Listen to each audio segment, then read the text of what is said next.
नमस्कार बालमित्रांनो, माझे नाव शिवकुमार अशोक धलपे. मी आता 4थी मध्ये शिकतो. माझ्या शाळेचे नाव जिल्हा परिषद प्राथमिक शाळा भातोडी.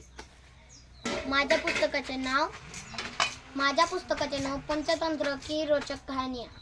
माझ्या पुस्तकात एकूण 4 कथा आहेत. या कथांपैकी पहिली कथा म्हणजे मूर्ख कासव.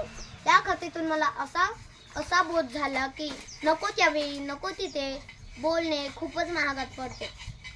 या पुस्तकाची दुसरी कथा आहे बोलणारी गुहा. या कथेतून मला असा बोध झाला की जागरूक व्यक्ती कधीच जीवनात अपयशी ठरत नाही. आणि या पुस्तकातली तिसरी कथा म्हणजे लोभी कुत्रा. या कथेतून मला असा बोध झाला की माणसाने कधीच जीवनात लोभ केला नाही पाहिजे.